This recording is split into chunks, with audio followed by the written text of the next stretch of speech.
Actually would have enjoyed those statistics. Joins us now Leith Van Onselen, Chief Economist, co-founder of Macro Business. It's extraordinary numbers. I love it. 21,000 eggs. This is a lot of money to get our power grid going. Leith, the serious part is that the impact on the economy, well, we won't really know for some time, will we?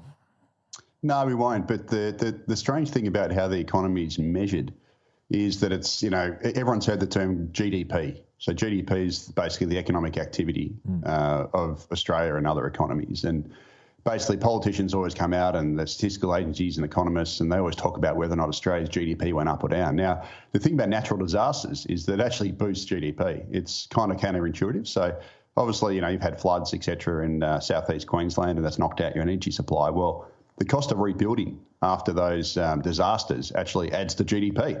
So it's a bit crazy. You might lose your house, but the cost, the activity involved in demolishing that house and then rebuilding it is actually quote unquote good for the economy because it boosts GDP, even though it's bad for your living standards and it doesn't really add much value. So that's the perverse thing about how the economy works. And unfortunately, the sort of natural disasters you've suffered up there actually will boost the economy. Perversely. Yeah, it is perverse, but it is real. I studied enough economics at university to understand that, so I'm delighted with your answer. But Leith, we are, of course, hurting from all of that.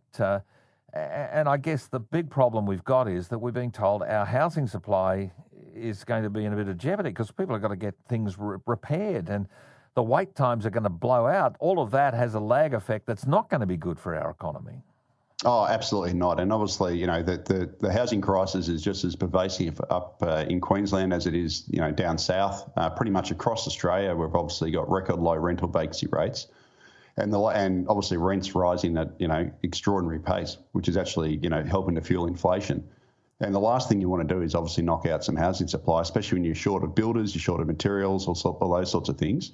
And what it does also mean, it means that the likelihood of the Albanese government reaching its 1.2 million homes target over 5 years has taken a further hit.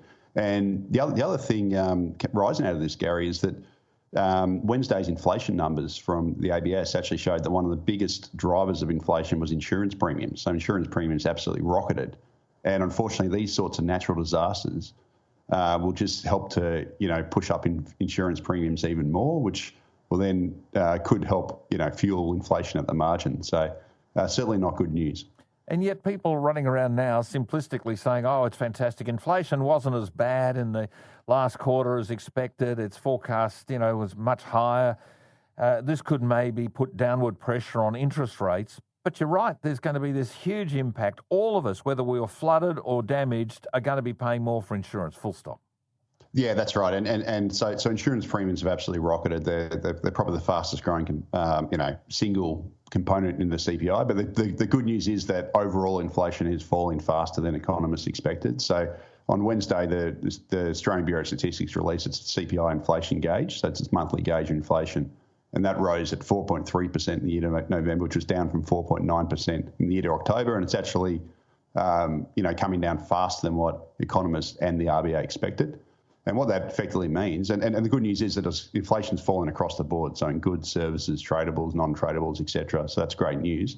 The biggest driver of that is that we're having this sort of global goods deflation. So effectively anything that comes into the country by ship is effectively falling in price very quickly around the globe. So it's basically unwinding all these supply bottlenecks we had over the pandemics when we had, shipping lanes were stifled, factories were shut, et cetera. That's all reversed now. And that's actually putting downward pressure on inflation globally. And what it effectively means is that the RBA is very unlikely to hike rates next month, although we'll wait on sort of the labour force data next week, retail trade, et cetera, that's still to come. But it's very unlikely to raise interest rates. It's probably peak. Interest rates are probably at the highest point they're going to go. And if anything, I think interest rates will probably fall towards the end of the year, as they will globally. So that's good news. Finally some welcome good news. Indeed. And having interest rates at, at a modest sort of handful of percent or less is better than having it up where it was at one stage when I was buying a house when it was like 16, 17%.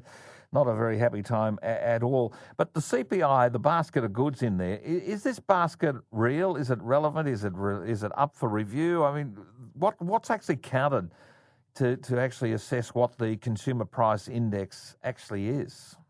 Yeah, so it's basically a broad range of basket of what people spend money on. It's good in that when you measure inflation, you want to have sort of a stable representative basket of goods, so you're comparing like for like. The ABS does have another measure which is more relevant to you and me, and that's its monthly cost of living indices. Sorry, it's quarterly cost of living indices, and that comes out once a quarter after the inflation data.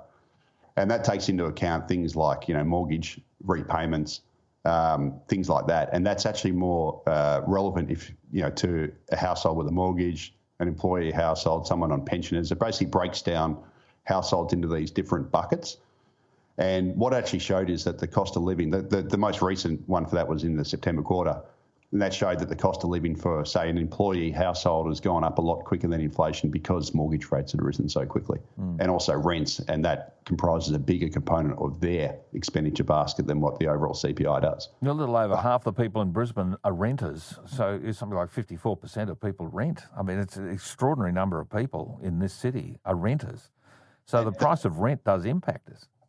Oh, absolutely. And basically, we've got three Australias at the moment, Gary. So you've got basically roughly 1/3 of people have mortgages, they're getting smashed. 1/3 rent, they're getting smashed. And then the other third who effectively own their homes outright, who tend to be older, are doing fine. They're actually doing very well for themselves and not suffering this sort of cost of living crisis to anywhere near the same degree.